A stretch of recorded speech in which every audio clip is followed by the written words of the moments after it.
Modern-day internet is little more than an incubator for urban legends. All sorts of nonsense, rumors, and ghost stories run wild, and with truth and lies hopelessly tangled, things spread from mouth to mouth, or rather, from post to post, from video to video. Because people spin stories in whatever way fits their worldview best. Whatever way is most interesting, entertaining, or believable to them. And through that process of mutation and regeneration, some stories end up with extraordinary lifespans, even though they clearly started from a lie. The very ghost story I'm investigating now. Do you know about the red clothes at exit 4? A red piece of clothing with the sleeves tied twice. It looks way too clean to have been thrown out, and the color stands out so much that it gives off a weird atmosphere. So people are saying it's for organ trafficking, or someone possessed by a ghost, or the work of a crazy person. But it's appearing all over the place, and it really seems like someone put it there deliberately, which makes it creepier. No one knows what the intention is, but it just feels off, and a lot of people say they felt sick or had nightmares after seeing it. Has anyone here seen it too? This was the most famous version that first appeared 2 months ago.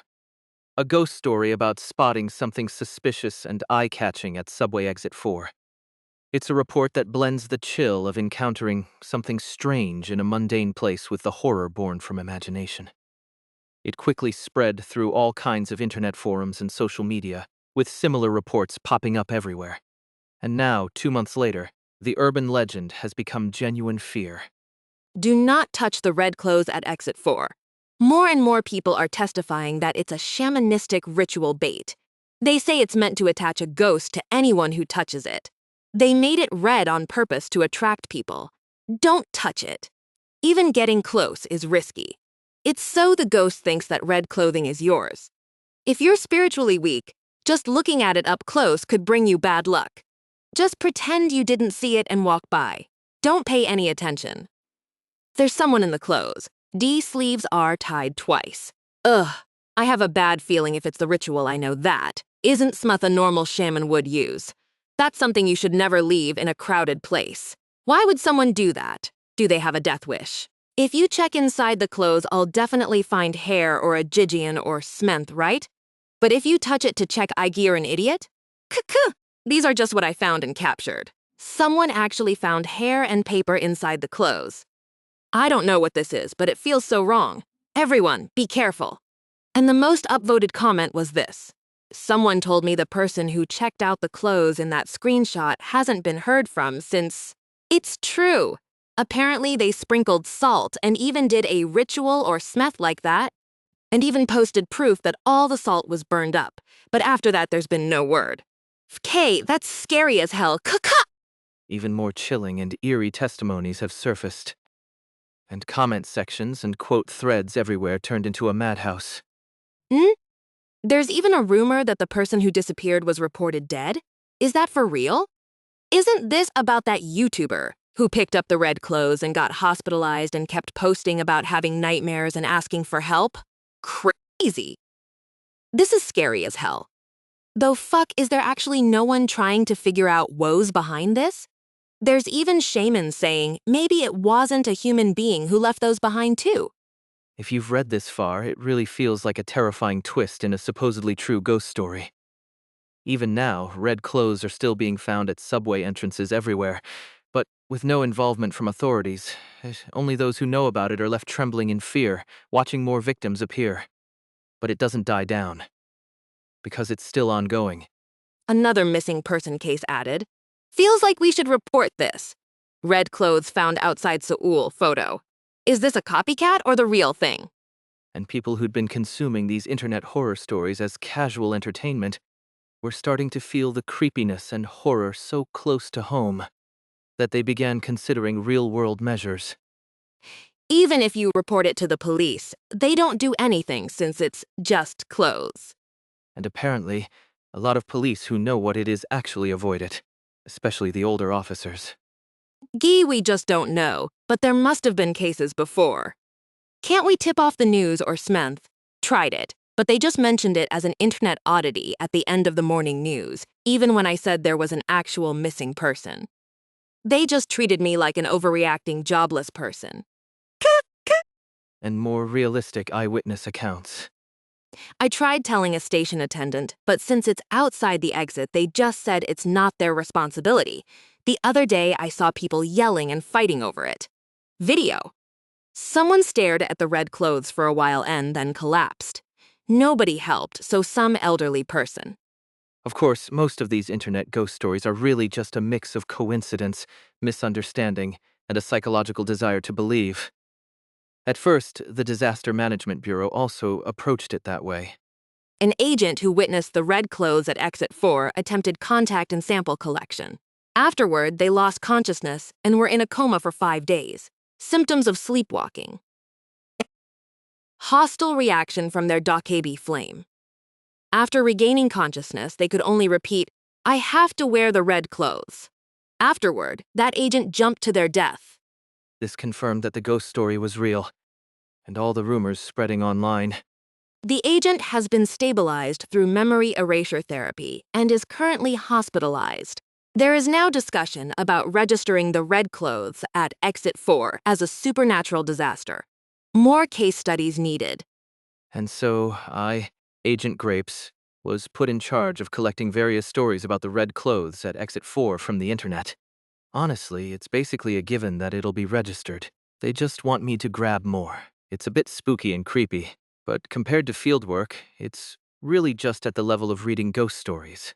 A true training/rest day assignment for a rookie. I can't just stop there. I'm much better at paperwork and organizing internet ghost stories into documents. That's my specialty, 1000%. I'll show you all exactly what I can do. With a grin, I put my hands on the keyboard. Go Yongin glanced at her colleague, sitting beside her. Kim Soleum, typing rapidly on the keyboard while staring into the monitor, looked easygoing with his tousled hair and glasses, a style crafted for this undercover work. True to that image, he usually presented himself at the Disaster Management Bureau as a timid new recruit, shoulders hunched, gaze averted, projecting a passive persona.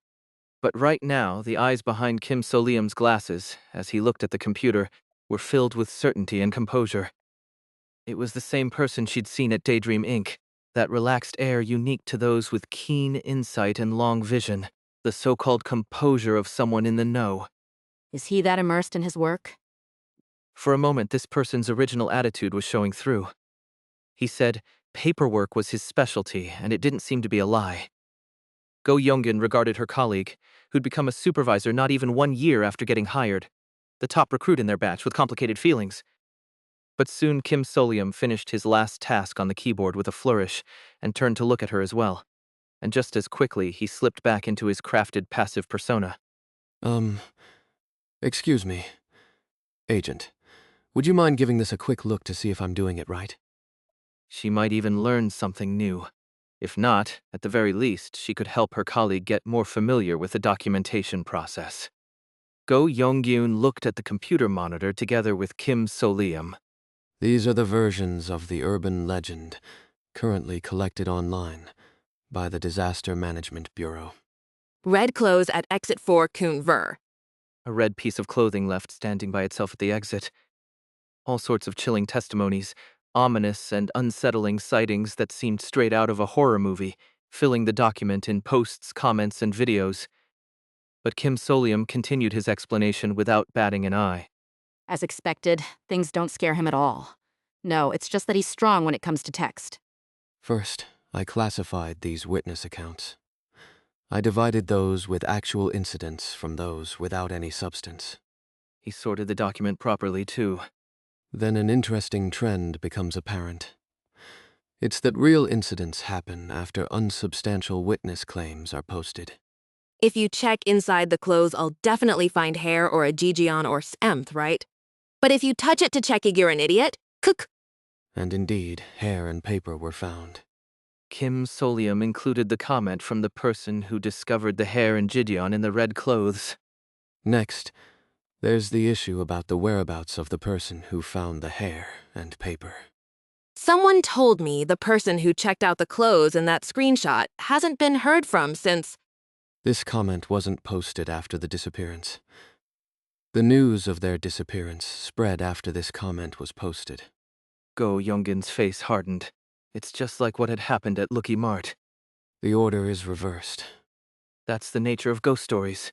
Kim Soleum gave a faint smile.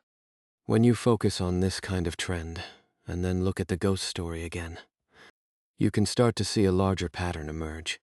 Kim Soleum clicked on another document. Red clothes at exit 4 Bays Ver. This is a version from 3 months ago, when the rumors about the red clothes were running wild.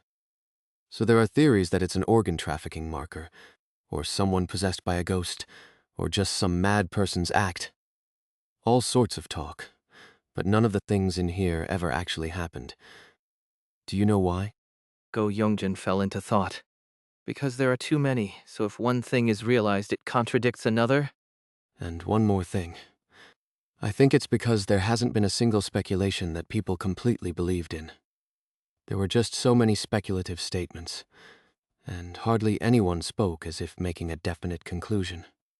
There were lots of rebuttals, too, so none of it was enough to be treated as an actual incident. Because there was no evidence?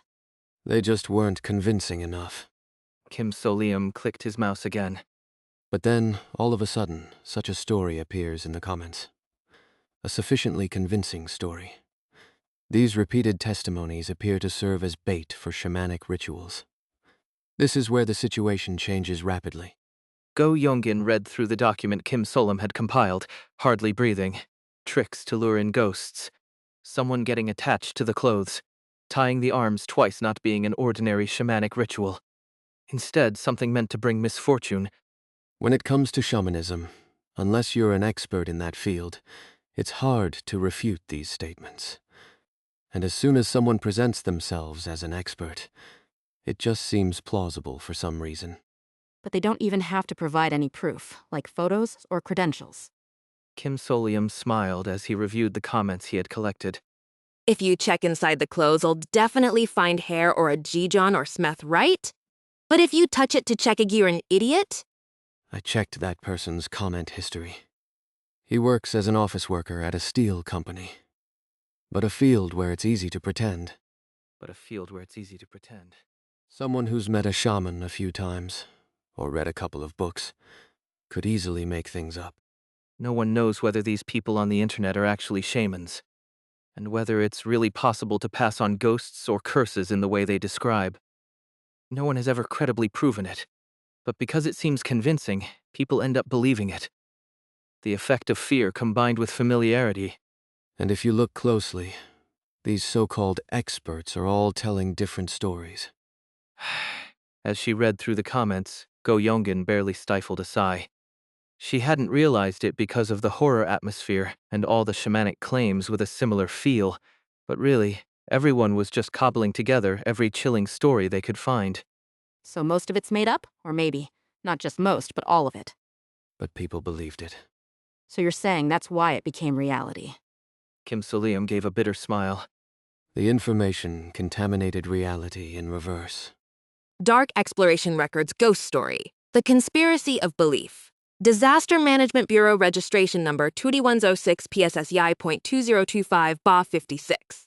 A ghost story that has materialized as a result of conspiracy theories, spread on the internet by individuals who believe in them.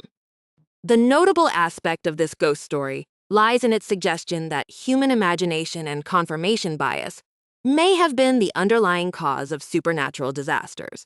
A ghost story that, someday in the future, will be verified and registered by the Disaster Management Bureau. If you trace the origin back further... Fuck. Why is there a bright red piece of clothing at the subway entrance shit? Why TF do I have to live through a horror experience or some shit? Huh? I almost fainted. Pulse, hug me. This was the social media post registered along with that photo of a red garment abandoned in front of a subway exit. The sign for exit 4 was visible in the background. This is how it starts as a simple everyday post. Maybe that red piece of clothing was just a jacket a drunk person dropped mistakenly, or something that fell off a used clothing collection truck. Either way, it was probably just some ordinary mundane mishap. It was most likely just a coincidence, or a funny misunderstanding. But the important thing is that people started misunderstanding it. That's the correct answer. In the end, this witness account went viral and was quickly reproduced, gaining new explanations with each new iteration. and as fear and rumor attached themselves, it became reality. This concludes the results of my investigation. He's seriously good at this. But by any chance, did I make any mistakes? And yet, he'd go back to that crafted passive persona again. It really does make him look like a deceiver. Well, I know it's because of the spy thing, but still. Go Youngin held back another sigh and yet another bitter smile. Instead, she nodded. No. You're probably exceeding the expectations of the agents in this office. Oh, that's a relief. Then, would it be fine if I continue working in the preliminary investigation unit? No, wait a minute. That's not the important part right now. So, does this mean you've pretty much figured out the mechanism behind this supernatural disaster? If your reasoning is correct. No, not maybe so. It seems he's actually right. Go. Youngin looked at her colleague with a slightly excited expression. If that's the case, then couldn't they also deduce the solution? If people just stopped believing in it, this ghost story would end too. In that case, if they could just set the record straight somehow, Go Youngin came to a realization. making people stop believing is practically impossible, because actual incidents are happening. This is an anomalous phenomenon that has already stepped into reality. Since too many people already believe, persuading them won't be easy. This ghost story itself is a conspiracy theory about internet rumors that become real because people believe them. Maybe the author of this entry in the Dark Exploration records wrote it as a kind of satire, mocking the so-called evidence and testimonies behind various conspiracy theories. And on top of that, it really has turned into a supernatural disaster. Since the evidence and situation are real now, it would be even harder to refute. That's why, whenever agents encounter this ghost story in the Dark Exploration records, they continually manage the situation by destroying the focal object of the incident or erasing people's memories. A method of acknowledging the ghost story's existence, managing the risk, and slowly neutralizing it. A lukewarm solution that matches the uncomfortable nature of this particular ghost story. That's not necessarily the only way. Kim Soleum smiled faintly and brought his hands back on the keyboard. There was another way. It was a countermeasure he'd thought of ever since reading this entry in the Dark Exploration records. The only reason he didn't update the wiki back then was because it just didn't fit the atmosphere of a creepypasta. Go Younghyun watched as Kim Soleum, without hesitation, began typing up the final section of the document. And then, looking a little satisfied, he took his hands off the keyboard. This time, he's determined to show up and show out. This time, he's determined to show up and show out. A red piece of clothing at a station's exit 4 appeared again, just as before. There's one at Yongdongpo Station exit. Everyone avoid it. By now, people had started to become afraid of even mentioning the red clothing directly. It seemed like TV stations would start covering it soon. With several missing person and death cases, people on the internet were murmuring that even though it's a supernatural matter, at the very least, there would be an investigation. This time, there was black writing on the red garment. Red Baccarat New Nong 50,000 one free. Poker, sports toto, roulette, all in one. Guaranteed ghostly chills and profits. And what? It was a damn gambling ad? Are you shitting me? Isn't spam SMS enough, damn? Fuck-ass build-up for nothing. Goddamn illegal gambling, cook! Are you happy now, using people's fear to get clicks? Let me kill these scammer dickwads. Reported to police. I'm seriously pissed off. Profanities and annoyance flew everywhere. But after things settled down a bit, a few other opinions quietly appeared. But aren't they Zhu using the red garment for clout 'cause it went viral? Doesn't it look like they're just exploiting it, though? TBHM kinda scared like want some happen to those guys now? At a glance, it sounded plausible. So those who firmly believed in the ghost story of the red garment began to whisper again, saying, "Isn't something going to happen to that company?" And started creating an ominous atmosphere. But the very next day, Were you frightened by this red garment? Human life is filled with fear. The lover of paradise, who will protect and love you so that you no longer have to be afraid, is waiting for you. Come to the paradise of love. a famous cult put the red garment on official display at the exit, complete with a sign. Aren't these the guys who always go around asking about your ideal type, and then ask you to buy them coffee on the street? And to top it all off, even a phrase attached under the sign. We are a wholesome religion and do not operate illegal gambling sites. We are proceeding with legal action against the aforementioned company for intellectual property theft. People picked up on the subtext. Wait a sec. So the red clothes thief was there doing all along? It was a religious cult? It turned out that the trap created by the cult to lure in emotionally vulnerable people had been hijacked and used by an illegal gambling site. There they go, outing themselves in a panic as soon as their idea got stolen. Just go get sued for illegal waste dumping. I really hate it. The scum of society. Thinking back on all that atmosphere with shamanism and stuff just makes me feel even more annoyed. People, shuddering with irritation, started to remove the red clothing from their conversations altogether. Kim Soleum smiled as he scrolled and checked the scene. If it's a ghost story that becomes reality through people's belief, then the solution was simple. Just make it so that no one wants to believe it. Make it cringe, make it lose all its tension. If you connect it to something that annoys and bothers people in everyday life, it'll disappear in no time. Never falling for it again, you damn fishing ashats. And so, together with their irritation, people quickly erased the whole affair from their memories. Even the fact that there were actually dead or missing people was conveniently dismissed as, it was all a fake for advertising. Red clothes at Exit 4 has been resolved. Amazingly neatly, the ghost story ended. Safely, without a single agent getting hurt. All it took was the cost of making a few banners. Amazing. But how did it end as soon as it was found, though? Great work, everyone. Borrowing Go Yonggin's phone to check the unusually active Agent Anonymous group chat, Kim Soleum smiled to himself. Investigation, solution proposal, and documentation of the ghost story all handled in the office. I did it right. And if he gets recognized for his ability in the preliminary investigation unit... No, to be honest. It wasn't all our unit's work, sirs and ma'ams. That famous new recruit wrote up the documentation and even included a solution. And it worked perfectly. Destruction King as expected. Truly, as consistent as ever. Even destroying ghost stories with documents now. Kim Soleum really did prove himself. And in truth, the conclusion of a ghost story is always achieved by teams piecing together clues and trying different ideas. But the world already has its set images. And so the Destruction King rookie made a major contribution to destroying the ghost story, even while working in the preliminary investigation unit. Look at that initiative. Must be destined for Black Tortoise Team 3. Team 1, you mean, ma'am? Born to slay ND. It was all consumed as reinforcement of his existing image. So, Kim Soleum, who had ruined a ghost story through image, ended up ruining his own plans through image as well. Waiting, Soleum C. Foreseeing all of this, Go Yongin just squeezed her eyes shut and sent a silent message of Kim Soleum. Was assigned to Dispatch and Rescue Unit Black Tortoise Team 1. Not a single soul was even surprised on the day of assignment. Let's all congratulate our Agent Grapes on his official appointment. Wahahaha! How about a team dinner tonight? Our team's overtime meal allowance for this month has stacked up quite a bit, right? How much do I have again? Anyway, it's on me! I received the team's welcome in the waiting room of Black Tortoise Team 1, eyes already resigned to everything. Honestly, calling it a welcome didn't feel quite right. I saw them just a few days ago. It's just that today, I'd been officially confirmed to be a member of Black Tortoise Team 1.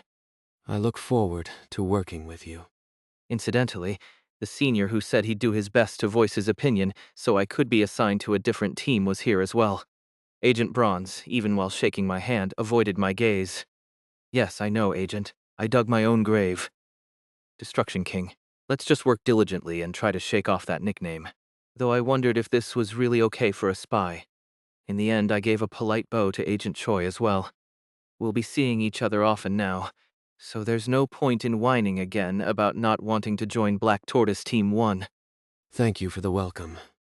Agent Choi grinned and patted me on the back.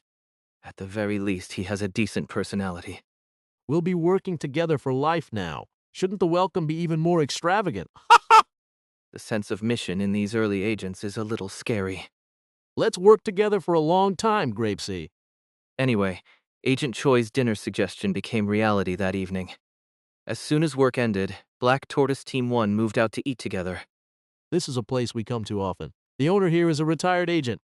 Please bring a large portion of gapchang jonggol and 2 bottles of soju. And so, in the corner room of a popular, crowded restaurant, we started our meal and conversation with some light drinks. It was during this time that I was finally officially introduced to Black Tortoise Team 1. Team numbers don't really mean much anymore, but when we first started, Team 1 did take on tougher missions. So it's fine to feel a little pride in your team, thinking of your seniors. But hearing it explained directly by the person involved felt different. Same with hearing about the current situation. Black Tortoise Team 1 originally had a team leader and 5 regular agents, but 2 are on sick leave and 1 is, on an extended hiatus. He didn't mention it, but I'm sure there were many who died in the line of duty. Thinking of the writing in all sorts of handwriting covering the whiteboard in the waiting room, I looked at the 2 remaining team members. And now we're finally back to 3 members. Isn't that great? Hey, Jaguan, don't you agree? Maybe this person was just happy to see a new face. I suppressed a wry smile. Raising my glass, I gave a polite bow to the 2 of them. Thank you again for welcoming me. Even though they knew I'd stubbornly requested to go to another team, not once did they rebuke me for ending up here anyway, and I was grateful for that. And I could tell they understood what I meant. No. We should be thanking you. Agent Choi waved her hand as if to brush it off. You didn't want to come, right? Our team. I held back a sigh and downed a shot of soju. It's not that I dislike dispatch and rescue, it's just I can't really trust myself. Agent Choi looked at me. It's fine. No one actually does. Who could ever be 100% sure they're doing the right thing in a supernatural disaster? If someone is, that's the real supernatural phenomenon. At some point, this senior had started calling me by name and title instead of Hubei. He grinned as he ladled stew into my bowl. But for us, we have advice from those who've gone before us, don't we?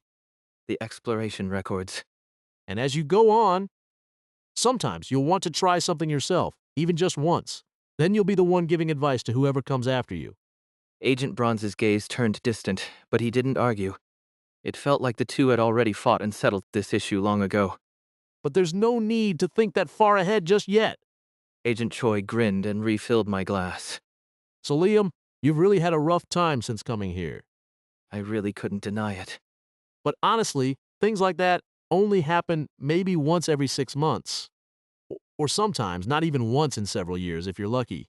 Just because you joined our team doesn't mean you'll be dealing with that stuff all the time, so don't worry. Agent Choi grinned and clinked his glass against mine unilaterally.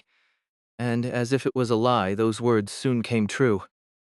3 weeks since the official assignment to Black Tortoise Team 1. Grapesy, over there. I was handling rescue work in ghost stories much more smoothly than I'd expected. I grabbed the person requesting rescue, who was frantically trying to run past me, and shoved him into the washing machine. Sorry, but that's the exit, so please bear with it for a moment. Hey, it's over. Get out of here. Before the drying finished, I also dove into an empty washing machine, plunging into the swirling water. I managed to escape safely. Rescue of the requester and 2 others, safely completed at intersection laundromat. Today, I saved 3 civilians from a crazy laundromat that remodels your personality and reformats your body. And the past 3 weeks were much the same. About 1 dispatch every 3 days. Honestly, it's scary and exhausting. Is that kid the one? The Destruction King? Wow, he really gets things done, doesn't he? Wahaha! Right, team leader! Surprisingly, the Destruction King rookie image was working in my favor.